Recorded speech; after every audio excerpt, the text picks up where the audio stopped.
All right, next song. So moving on, I have ranked number 5. And again, this was all very difficult for me. This is another one where it could have gone up, could have gone down, and it's I'm a Man. So where'd you have I'm a Man ranked, Danny? Number 4. Okay, so you got that one ahead by 1. All right. Why? Why do you have I'm a Man right there? I like it because it's an energy. It's a live thing, you know. The percussion is killing throughout the thing. Sometimes a bit loud. Mr. Cetera kind of reels it in on this one. He plays like a part. It's busy, but it's a riff. It's a riff. He's playing the consistent riffs, and he's playing consistent changes, and it doesn't change until after the percussion break. And then he starts to do typical Cetera all over the place. But for the first half of the jam, he's playing like in a more contained bass player role, an aggressive bass player role, but a bass player role, which was good, and a good use of the 3 vocalists. But I just like it's a good jam. This one translates, in my opinion, best from a live performance to the record, to the listener and the speakers in their cars and their home. It translates the energy, the what they're trying to create was a success, I thought. So that's why I ranked it higher than maybe you did, but So, in what we've been listening to so far, we're not listening to the album, from top to bottom. In the way that we've been listening to it, I heard a lot of different things in this song than any of the things that we've heard before, right? Probably a good reason for that is this is a cover song.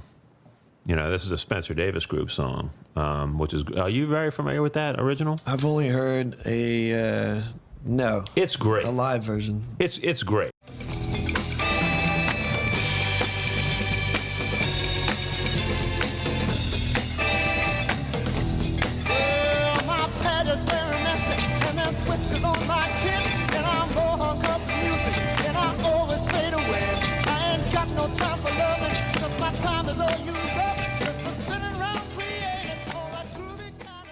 All right, the original Spencer Davis song is great, but I mean, Chicago takes it to a whole nother level.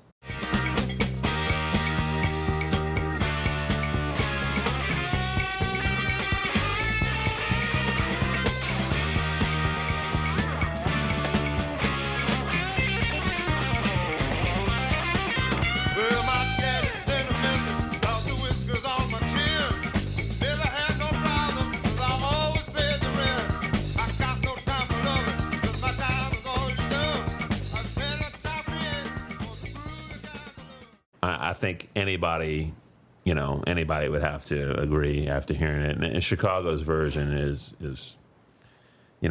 it's obviously it pretty much leaves horns out, which is one reason why I do have it ranked below some of this other stuff, even though I think as a performance, it's probably superior to some of the stuff I might have ranked ahead of it. I think the guitar is more of a lead guitar performance rather than we get that kind of, funky wah, wickety, thing going on, but he also, there's more phrasing. The way he's phrasing his lines is definitely a line. Yeah. It's not Melodic, just there's definitely more of a lead guitar positioning. Right.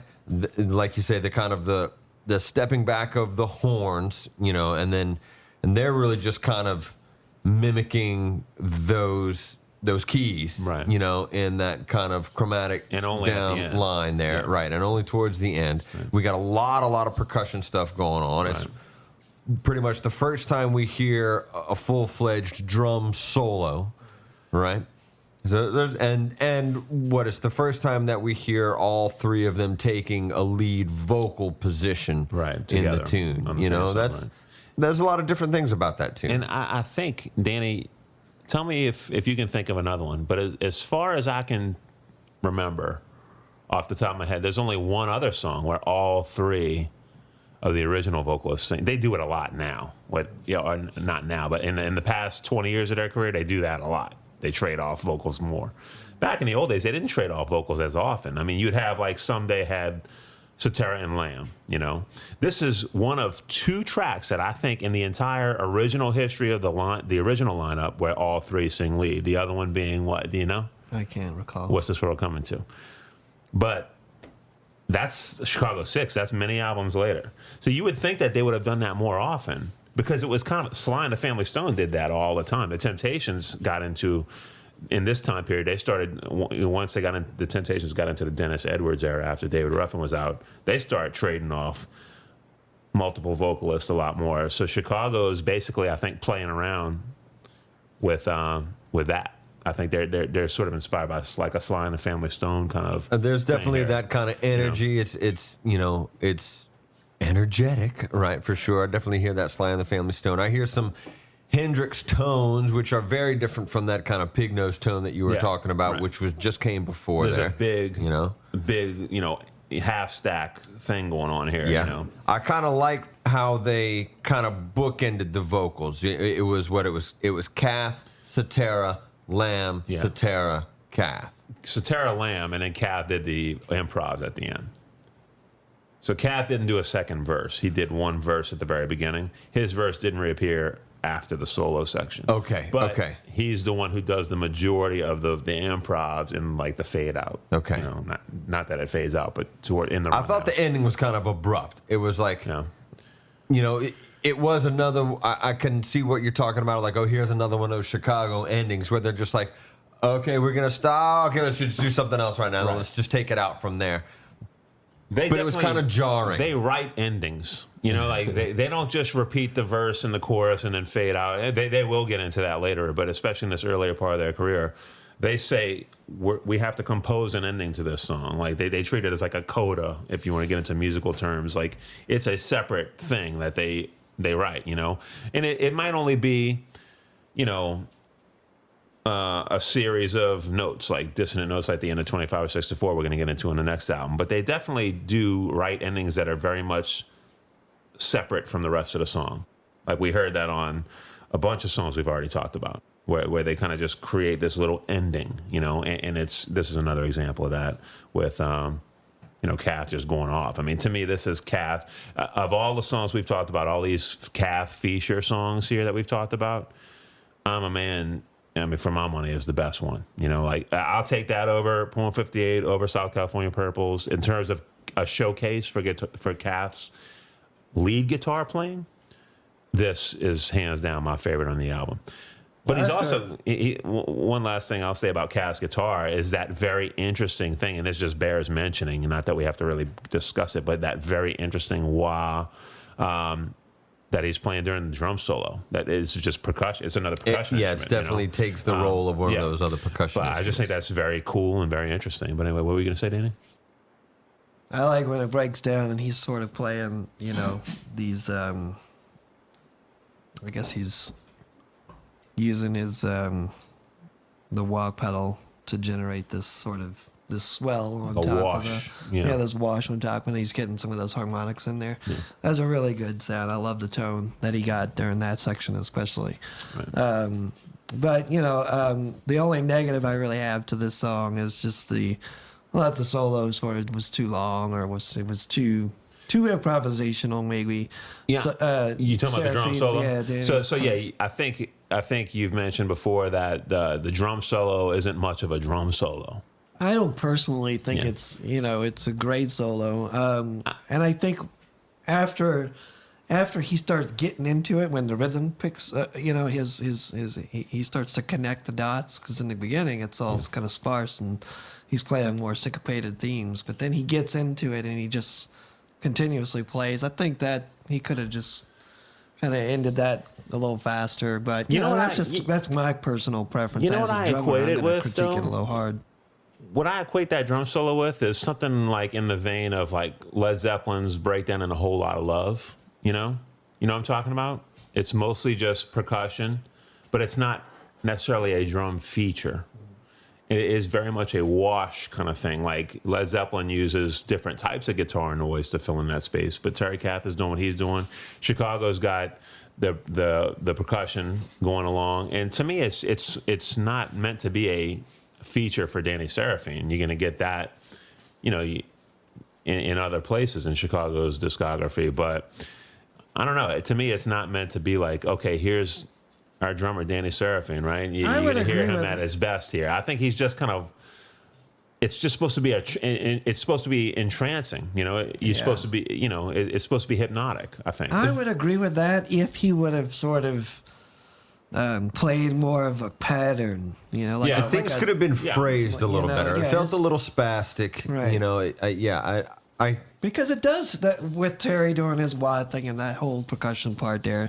It would have been really cool if they would have gotten into like a groove, you know, instead of there was an just opportunity that they didn't play on time. But it's a live thing, man. And but I do take it more as a true drum solo for that reason because he didn't become a part player. He was soloing over it. He wasn't playing a part. So I'm gonna call that Danny's solo attempt, and it was fine. What do you rank that solo 1 to 10? Scale of 1 to 10. We're not ranking the solo. Danny's one of my favorite drummers. Just scale it on a 1 to 10. What do you rate that solo? I rank it like a 4, maybe. 4. Okay, fair enough. Maybe a 3. But people love this. I mean, Chicago fans are like, "This, I'm a man," blah blah blah. You know, this is one of the legendary Chicago songs. You know, So the 4 is interesting and poignant because you've got "I'm a Man" ranked as number 4 on your list, right? And Scott has this as number 5 on his list. What's your number 5? What is my number 5? Oh yeah, my number 5 is "Does Anybody Really Know What Time It Is?" And as it happens, damned if that ain't the next on your list. Yeah, I have "Does Anybody Really Know What Time It Is" ranked number 4.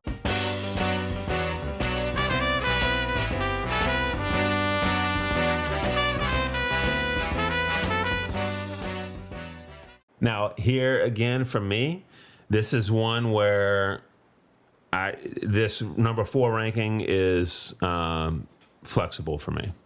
This is arguable. You can change my mind, and you know, conviction. It probably would. Yeah, I'm a freaking windsock, just catching the wind wherever it blows. You know, but to me, this song could have gone lower.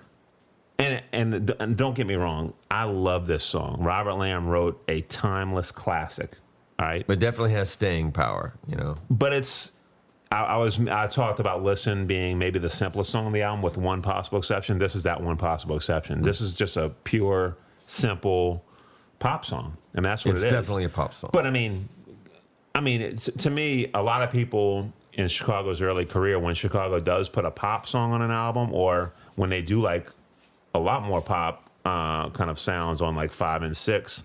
People criticize them for that, but when, you know, at that time period, those were exceptions. Right. You know what I mean? Right. Like now, Chicago, they got played out, you know, but it slowly takes over, you know, as you get into, you know, the late 70s into the 80s, of given course, with enough Satara. time, you know, but these are exceptions at this point in time. So I think showing Robert Lamb proving that he can write a tight little pop song is as experimental for him at this time as writing, you know, Someday, or writing some of the other songs we're going to talk about that I don't want to mention just yet. Say anecdotally, winter 2020, Jeff Cashaw's Funk and Groove Ensemble did a great cover of this tune, and this kid playing piano and singing. And they who's this? The college I've been working for a while. One of the ensembles is called Funk and Groove, and they play just a bunch of different stuff across the board, you know, from the 50s up to, and, you know, Jeff Cashwa is just a powerhouse. He tours the world. He's a saxophonist. Yeah. And just an all-around great dude. But I just, right now, this particular tune is kind of fresh in my brain because I would listen to these guys work on it, you know, twice a week, you know, right next to my office, you know, work, you know, from, you know, 10 weeks of the quarter, and they'd kind of stumble through it at first, and then they kind of tighten up as the quarter progressed. But, to me, my ranking, you know, as far as that cover version, was it a pretty true cover version? It was. Okay. Yes, it was very true. So you're familiar with Chicago's version of this song as well, right? But to me, my ranking here is this high. This is my number 4 because of the history involved. And this is a classic, timeless song, not only for Chicago fans, but for plenty of people who don't really particularly care about Chicago but know this song. You know, like it's a huge hit. It's just history has to, in my rankings anyway. I factor history in. I factor music history in. And so, my personal preference, I'd probably put Listen.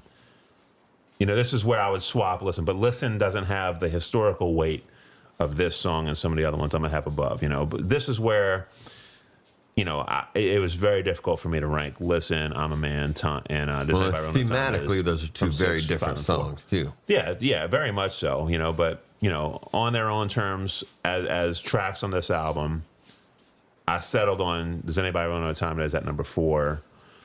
Interesting. Most people know this song without the piano solo. Obviously, I mean that wasn't part of the radio single, the radio edit. That piano, it's leading you right into that tune. Some might say that it's totally disconnected, but I think there are little themes in there that are pointing right to where they're going. Before we get back to the piano, which I do want to get into, and I know Danny has something to say about it too. A couple of interesting things about the single version of this song is obviously the piano is cut off, but also the little spoken word. People running everywhere, don't know where to go, don't know where I am, all that. That on the Chicago 9 Chicago Greatest Hits, which is the single version of this song. It's not very heavily edited, except it removes that vocal over that voiceover. That's weird. Which is weird. Yeah, I don't know why they chose to remove that, but they did. They thought it was satanic. Yeah, they play it backwards. You remember that Little Nicky movie where Chicago 5 was? They played it backwards, and it was like some kind of satanic message. I thought that was great. Anyway, so the piano intro, get rid of it. I didn't need that at all. I didn't think it led anywhere. I don't think it guided you one place to the next. I don't think it was served any function subtle. to whatever. Yeah. I don't know. I just don't really like Robert Lamb's playing, I guess. But it is what it is. It definitely sounds like me plinking around. Well, you know, like, and I'm not a piano player. He deserves a little more credit than that. I thought it was a cool. It had mood. It had a mood to it. It was obvious. It has like a noir. It sounded like a noir kind of. So it has a vibe for sure. Yeah. But Lamb's a good songwriter. He needs to, be acknowledged for that. But I mean, I don't think he's a great soloist. He's not. He knows he's not a great soloist. That's why he starts playing that guitar later on. Oh, he barely even plays the keyboard in the band anymore for the last 20 years. I know. But I think there are definitely undertones of what's to come in that piano intro. I agree. I think there's something echoing that in the song. There are some echoes of that. It's not obvious, and it's not totally structured. It's not overt at all.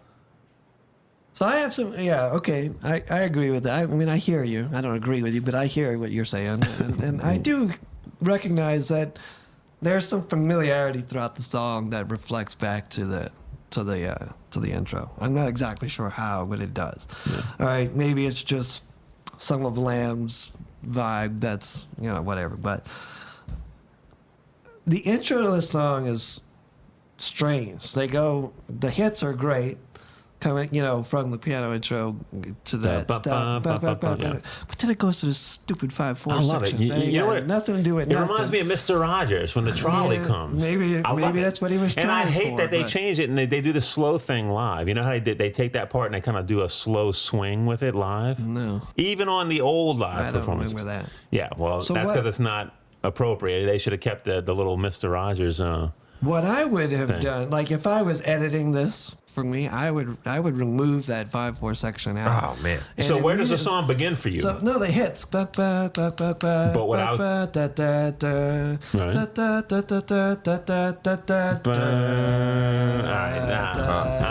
like the 5/4 because it's deceptive. Actually, and it's not straight. Yeah. I like it because it throws you off. I want it to be like 6.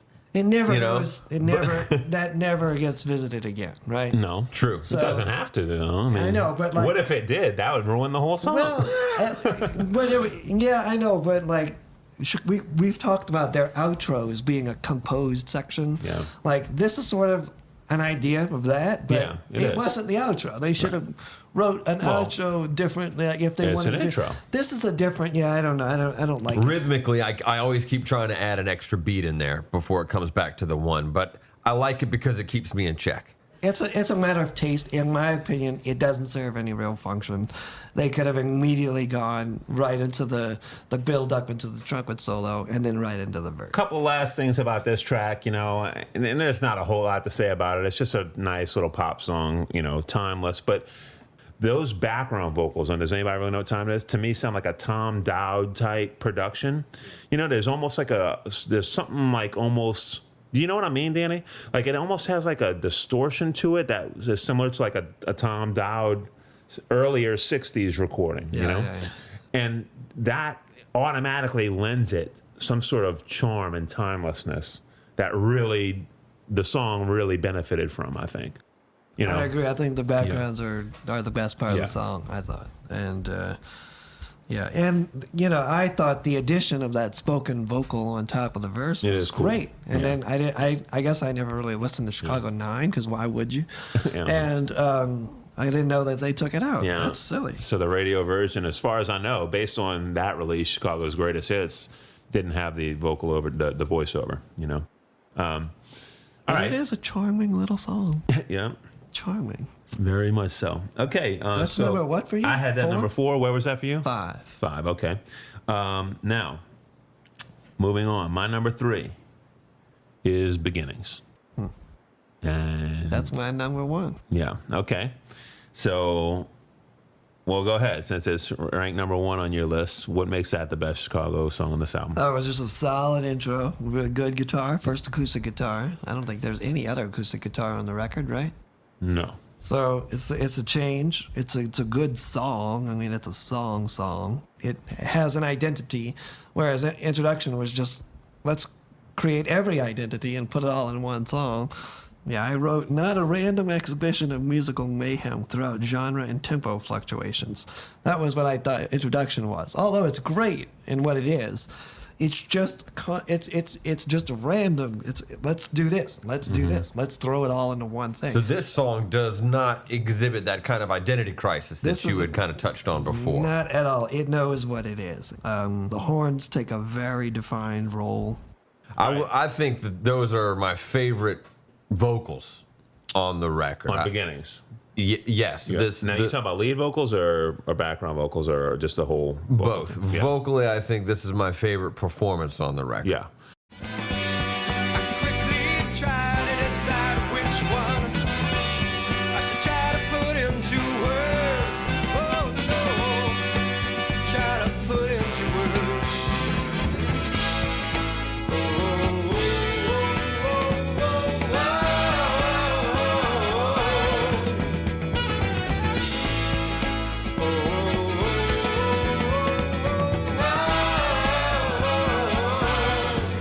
Mostly I'm silent, silent. La la la la la la la la la la la. I would be inclined to agree with that. Especially Robert Lamb's lead vocals. I do love those harmony vocals, only the beginning. Kath and Cetera. I mean, this is the great thing about Chicago vocally.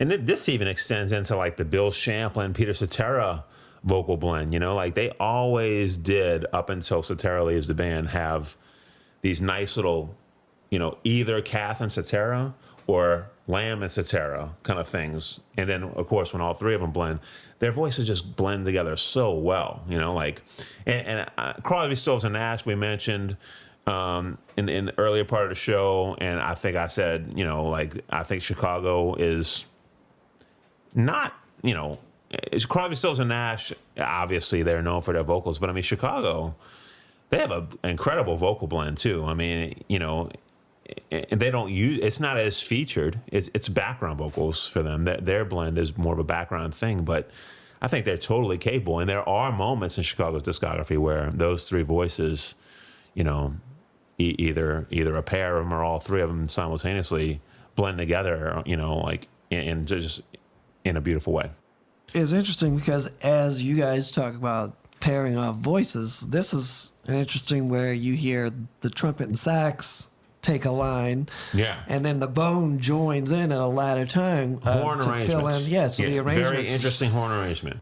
This is where they go Beatles, right? This track here is where they say, we're gonna layer these horns till Kingdom Come. You know, like there's a trumpet and trombone thing going on solos, but they also got trumpets and trombones blaring these long sustained notes. Right. And not only that, they got Panko playing a high note and a low note and playing a solo all at the same time. Right. This is where they did use the studio. Clearly overdubbed, Yeah. You know, clearly overdubbed. No attempt to hide that. You know, and they're embracing. But the voicings, you know, Yeah. and the chord structures there are all super nice. There's an intimacy to the lyrical content and just the vocal delivery. Yeah. You know, it's nice. It's a good song, and it builds and it evolves. So it's got cool, chill, like let's be a cool band, and then they go into jams, and then they have these intricate sections and these full vocals and horns, and then they go into these solos with the layered horns on top. It never stops evolving.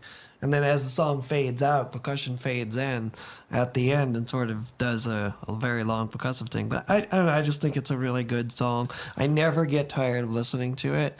That's why it's my number one. It doesn't fatigue me. Beginnings to me, this is another example where Beginnings in my heart could be the number one song on this album. But on the same basis, we were talking about some of the songs lower on this list. I have to knock Beginnings down a peg on this sort of official ranking that I'm doing here, right? But in, you know, Beginnings would be the second, you know, it'd be Listen and Beginnings. I'd get in my car and say, I want to listen to some songs from Chicago Transit Authority. Those are the two I'd listen to. And because of that, both of them could be ranked higher. Beginnings, to me, I agree with you, Owen, wholeheartedly. Robert Lamb, this is probably my favorite Robert Lamb lead vocal. I think the song, the lyrics are just awesome, you know. I love Panko's little right with the vocal on that, you know. You know, as somebody who played trombone, that was something I strive to like learn and play. You know, it was one of the things I really, you know, loved about this song. The song has the acoustic guitar. I think the percussion complements the acoustic guitar a lot, you know. And the song was, Lamb has said that the reason he wrote this song, he went and saw Richie Havens playing at a club in L.A., the Ash Grove, a folk club in L.A., and he came home that night and said, I'm writing a song like that. And that's why the acoustic guitar is the way it is in this song. You know, and if you've ever seen Richie Havens play, you're familiar with Richie Havens. That is a very Richie Havens acoustic guitar. And Kath's sort of throwback, you know, heavy strumming kind of style suits that perfectly, you know.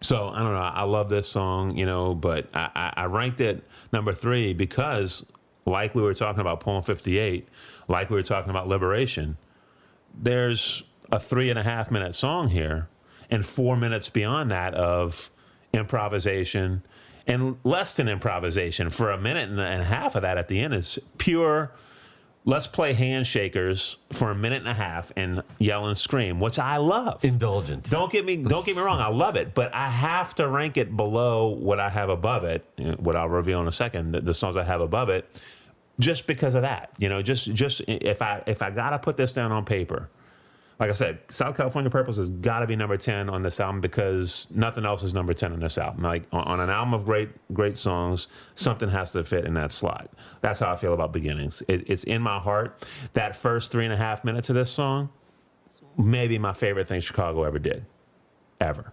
All right, but there are 4 more minutes to this song. and that's on the same base of Poem 58. We talked about it earlier. It's just the end of the song rather than the beginning. All right, well, I'm going to try to get that at least a notch up on you because you're right. It does go 3 minutes and 42 seconds, I believe, and before it starts to bust into the jam. But it's at the end of the song, not in the middle or at the beginning. So you can just cut it off. That made this a hit single. So you're allowed to cut it and move. Whereas in the prior songs, it's different because it's in the middle. Well, they could have cut Poem 58. They could have cut that into a single. Nobody would ever know the difference. I think they should have. I think you said in Poem 58 they should have. That could have been 2 different songs. You know. But anyway, Beginnings could have been one song and then one, percussion thing. Like the percussion part was a very long thing, and they should have just faded that. But even quicker. But Chicago in their early part of their career, they can do something like that and make it interesting. Yeah. When I listen to Beginnings, I listen to the whole thing. I don't stop it or nothing. But when the percussion comes on, I still listen. They make that interesting somehow. The percussion, you know? they create themes inside. They're playing rhythmic They're themes. playing music still, right? Yeah, so it is interesting. It's not just the same thing. You Right. hear they're having conversation. It's a jam. I agree. I agree. So Beginnings was your number 3. My number 3. Scott, what you got in number 3, Danny? question 67 and 68. Okay, so again, we have a similar thing going on where I got that number 2. Okay. Question 6768 is my number 2 song. I'd like to know, can you tell me, please don't tell me. It really doesn't matter anyhow.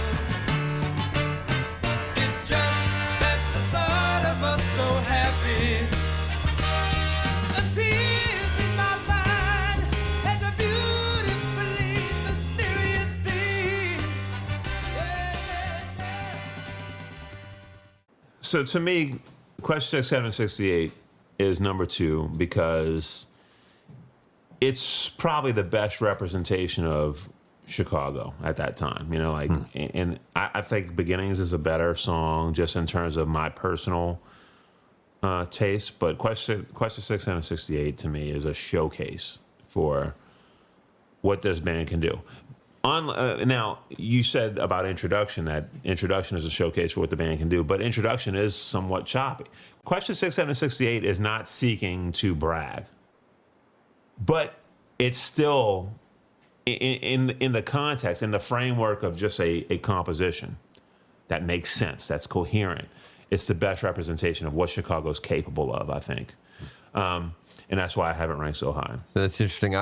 It's got a little too much Peter Cetera up front for me. Like, there's something about the vocal line that is off-putting to me. No. There's a very like Motown bass line in there, and I like that a lot. And then they go into there's like another, like a little departure there, kind of in the middle of the song, that makes me think of my train of thought escaped me on there. But you know, so I like what he's doing on the bass. I don't dislike what he's doing vocally, but it's just too much Cetera, you know, or too Cetera, you know. Too, You think know? he's too forceful with it? Maybe, Because that's what I think. maybe He's so. He's pushing a little when too he gets, hard. When he pushes it way up there, I'm just like, eh. He could have backed Yeah. off slightly. I This think it is- would maybe give it a that's it. different vibe. This think, is really his one lead vocal on the album. You know, I mean, he.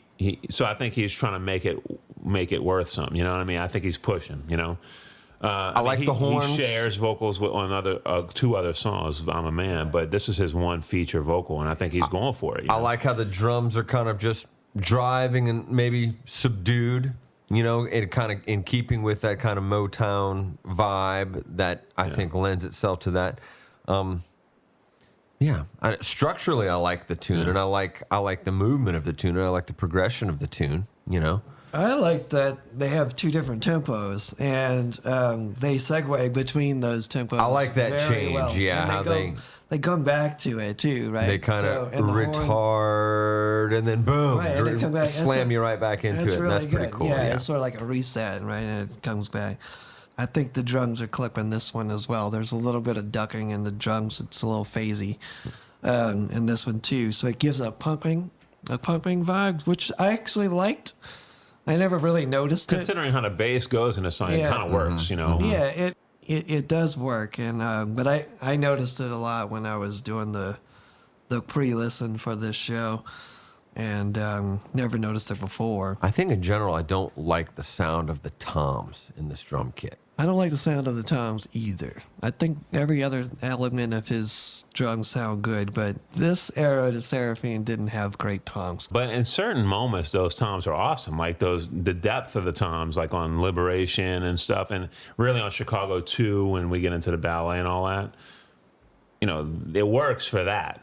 Liberation sounded good. No. Introduction too, but I agree with you. I definitely think that it's in this song, but throughout the rest of the record. And I'm not always thinking about how I don't like the tom sound when there's some good tom action, but there are definitely some specific points where I'm like, I don't like this tom. Good, man. Let him know.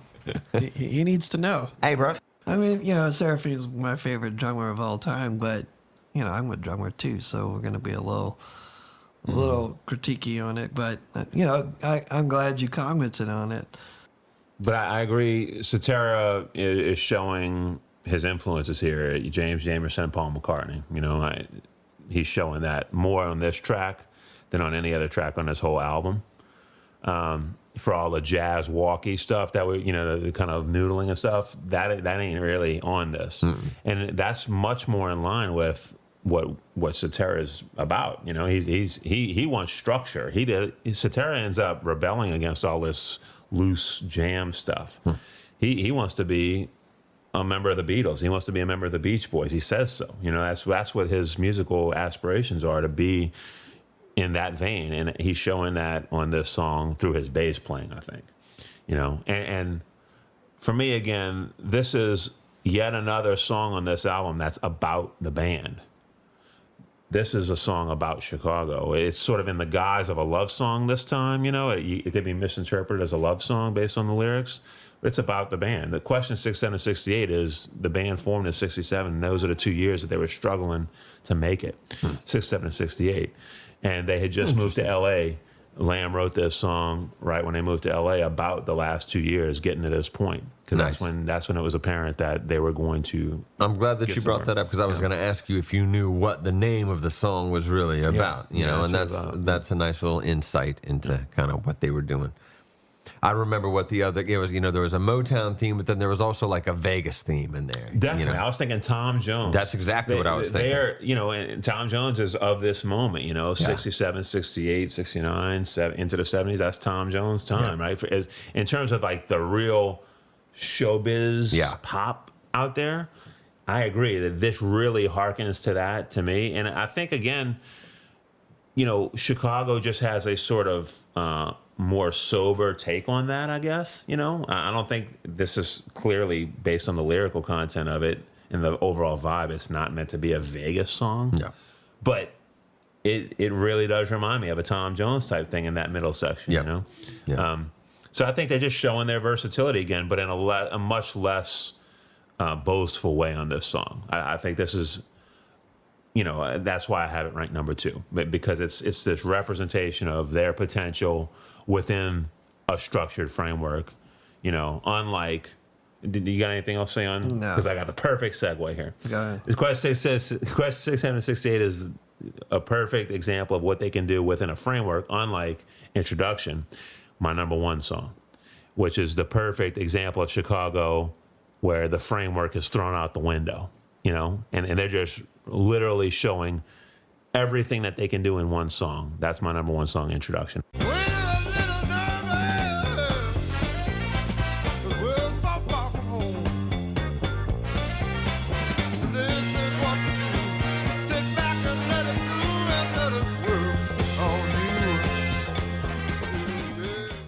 Introduction, for a debut record, to kind of present themselves to the public, just to kind of throw convention out the window and just say, okay, here's all of it all at once. We'll get to some of that other stuff eventually, but have at it, Now, having said that, Introduction is very deliberate. Deliberate, definitely, but it's, it's varied, I guess. I don't know how to say that. They definitely pull out all the stops there. Yeah, they pull out all the stops. Each section is distinct from the next, Definitely. And I see your point about kind of showcasing. That's exactly what they say. This is what we do, right? So check it out, and okay, we showed you what we got. Hopefully it was cool and you're going to keep listening, but this is us in a nutshell. And it really was, it opened up really in your face, and funky, grabs your attention, keeps you in. They take you for a ride, and they bring it right back around and wrap it up nice and neat, with a little, okay, here's a little resolve for you here. No problem. Just be comfortable, And they're again, telling the story. Something very similar about this song to 67 and 68 was the way they get back into that verse. When it does come back in, it's very smooth.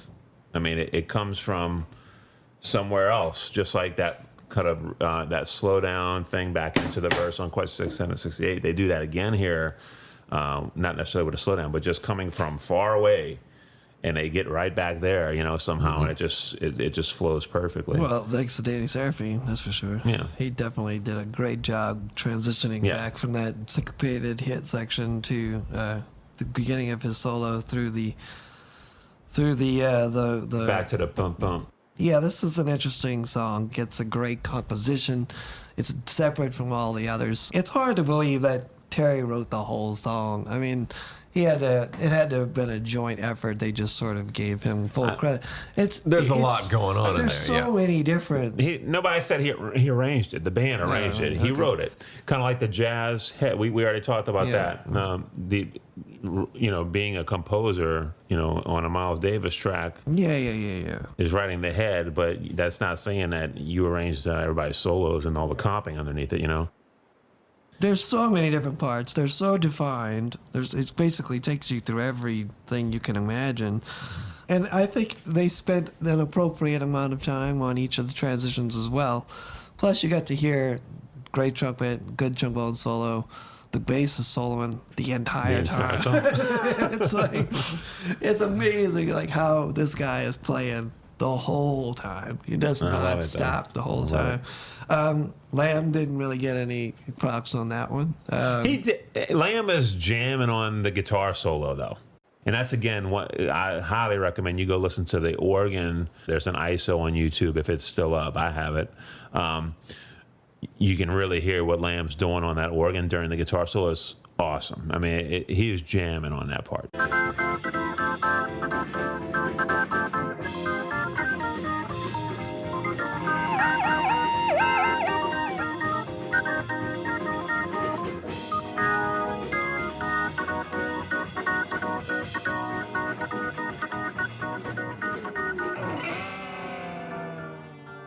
The beginning of the guitar solo I thought was really cool. How he used that second part to create those over the top kind of harmonic Overtones. I don't know what the effect is. How it sort of pumps in and out. There's overdubs happening there course. too, of course, and he's playing with feedback and all So I kinds of wonder stuff. do you know, like in the recording process, did they what order they tracked this? Actual. But the rule of thumb for this album, the first song they tried to record was "Does Anybody Really Know What Time It Is?"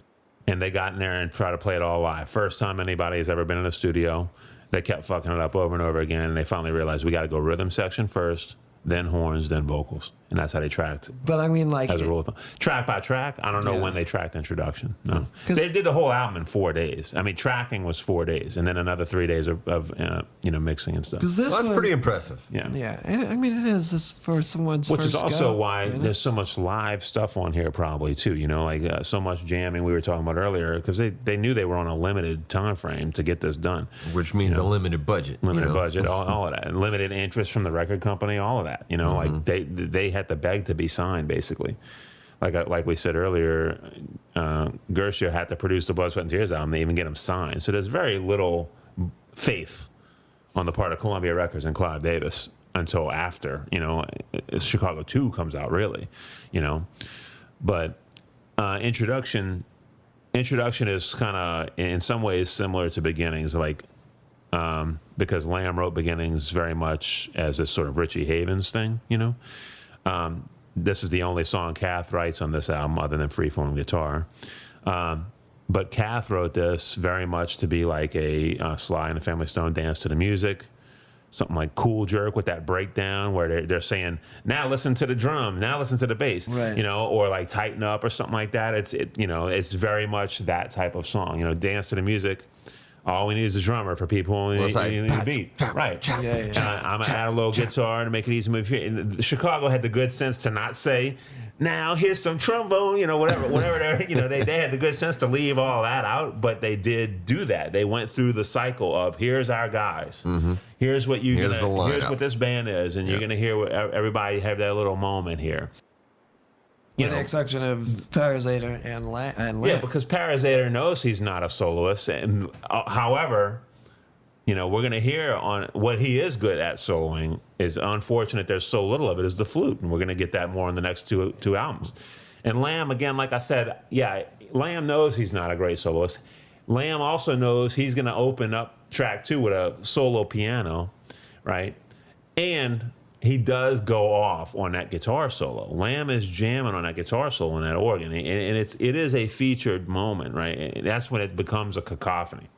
Because even Seraphine is soloing at that point. Yeah, right. Cetera, of course, is soloing, and the horns come in even at that part. And it's more, and that's one thing that Chicago does great, is that everybody is literally going off at the same time.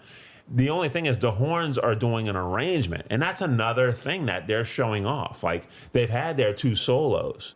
Now they're doing a horn arrangement as a section. And they're showing that in the second half of the guitar solo when Lamb is like playing his organ licks and Seraphine is going off and Kath is still going. The horns are playing this thing. They're showing like a whole nother aspect of the band. And that's the first time you get that. This is the first track on the first album, So this is the first time you get what I always called as a kid when I was exploring all this music for the first time, a horn break. I would always I would always in my mind try to rank what my favorite horn breaks are of all of Chicago's history. And this is the first one of those, on this track, and it's happening at a time when literally the whole band is just going off. The whole Well, I band. like how, but so the guitar, if you listen to that he sort of fades out and the horns take over. They hand off sections a lot, and throughout their rest of their writing, especially over the next several records. Well, that's a they do very good kind of handoffs. jazz-centric discipline too, Right. Which is interesting. I don't know that any other tune could have served as the opener for this record. Probably not, no. I mean, Listen lyrically is very similar to Introduction, but Listen would have been a strange choice as an opener, being so concise compared to this album. So Listen fits where it is in the running order. Yeah, what else could have been? Maybe Question 6, 7, 68, but even that is a little bit too concise to be the opener of such a free-flowing album, such a loose album. It had to be Introduction, you're right. It was a perfect opener. A perfect opener. It was written for that reason. It did what it needed to do. It was definitely an introduction to the band. I mean, you knew exactly what you were getting. And just to moving recap, forward. you had this ranked number 2 right under right. Beginnings, which was your number 1. Right. Right. Just because of I had to acknowledge that Beginnings, in my opinion, is a more concise song. Yeah. So I put that as the top. And Introduction just moved. And it was just a showcase of their talent and their skill set and their composition set. It was more of like an overture, Yeah. to the rest of their body of work.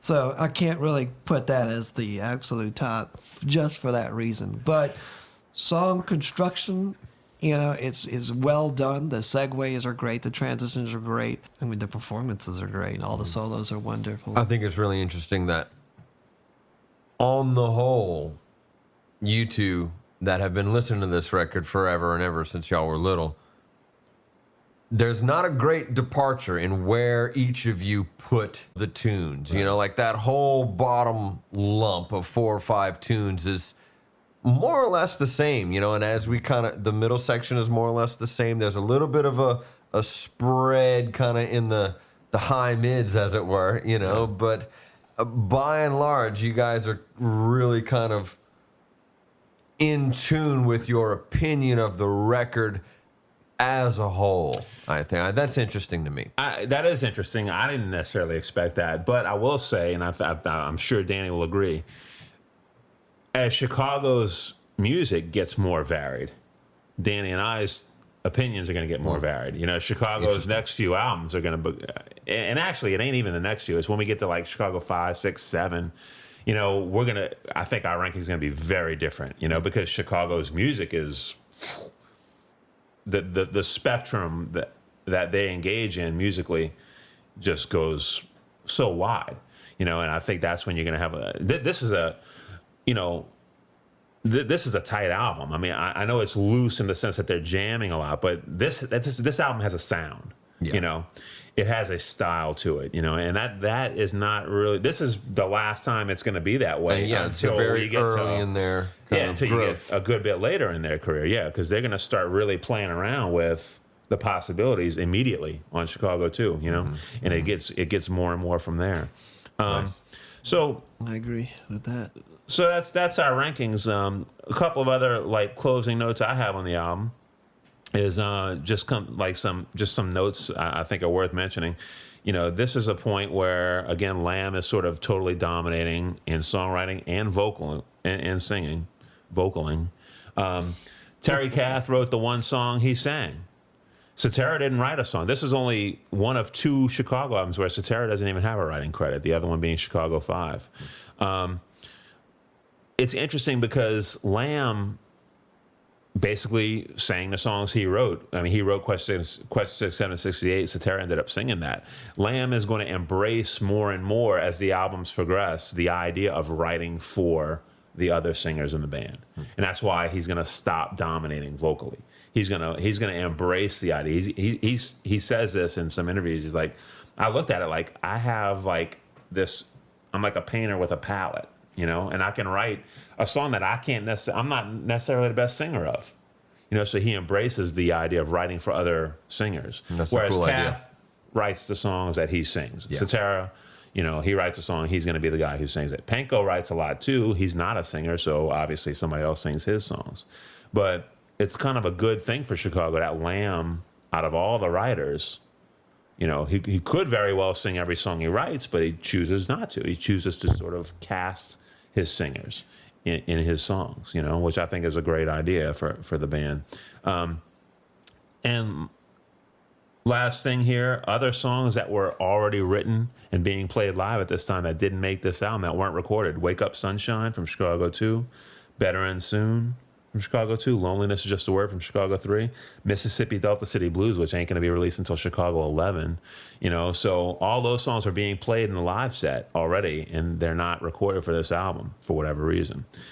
Yeah, interesting. Yeah. No, this has been a fun exercise in, you know, kind of learning about the band, learning about this record, and kind of thinking about all of the other things that were going on at the time, where these guys came from. You know, it's an interesting journey. You know, I like the, you know, the concepts of, you know, the song rankings kind of lead in particular directions, particular segues to given songs. I'm sure that's going to be a little more disparate as we work our way through the other albums, and as, you know, you guys kind of have your opinions about those things. I'm still going to be kind of in the, you know, the early listenings of these tunes, you know, so I won't have a as well of a developed opinion of, you know, the songs and kind of what they were and how they kind of interrelate to each other. But this has been a good exercise. Yeah.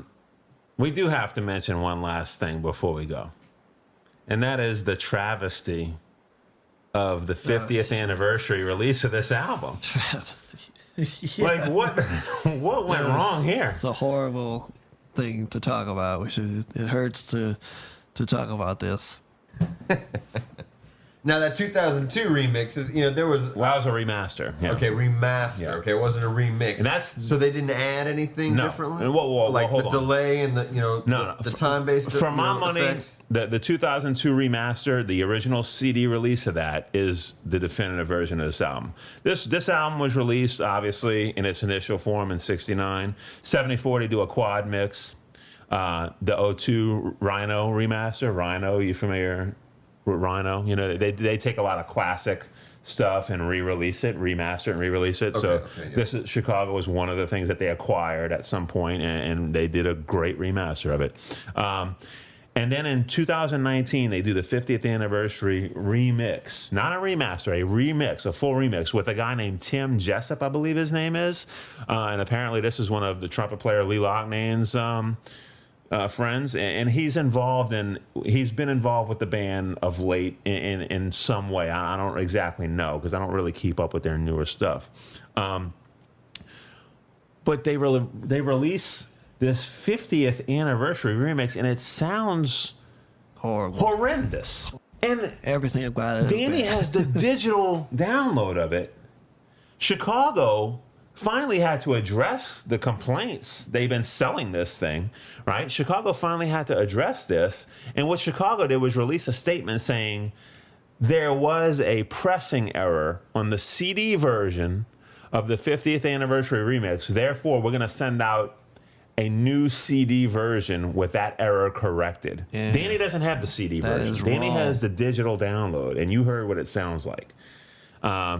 We just sampled it, so y'all can go seek that out and try to find that somehow. But it is a travesty. It is horrendous.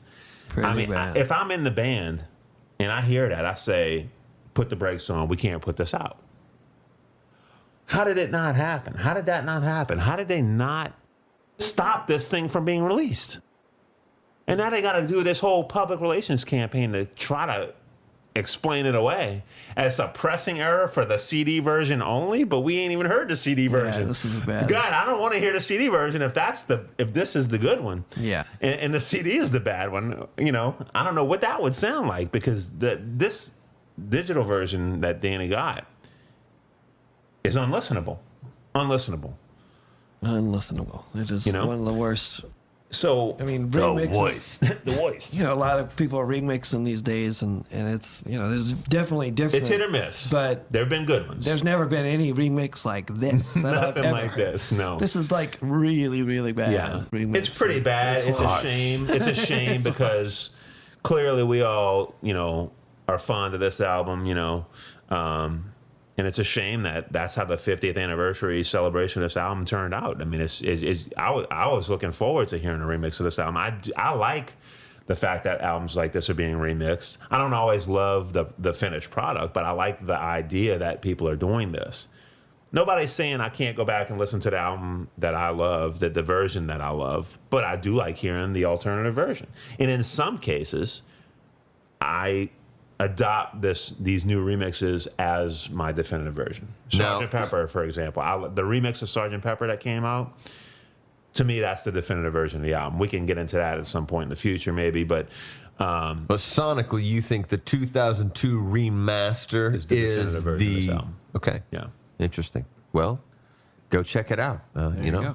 All right, Chicago Transit Authority. Right, that's wrapping up episode 1 of the Chicago Discography Review And more. and more. All right. Yeah. So thanks for listening. There will be more to come. We're going to touch on all of these records, except for the greatest hits, and I think except for the live albums. Yeah, no live. So Although we might do a whole show on the live albums down the line. you know. interesting. Oh, We will be not necessarily only covering album to album to album. We're going to do them in sequence, but I think there might be room to take a break from the album reviews and do a topic every now and then. You know, like, I'm for sure we're going to example- find ourselves branching off into Exactly. all sorts of different things. Yeah, well, so thanks for tuning in. Give us a like, write us a review. Let us know what you think. Let us know how we can do things better, and we're gonna work some of those things out for ourselves. Hopefully, the more we do, the better we'll get at this. There you go. Okay. Well, bye, everybody. Bye, everybody.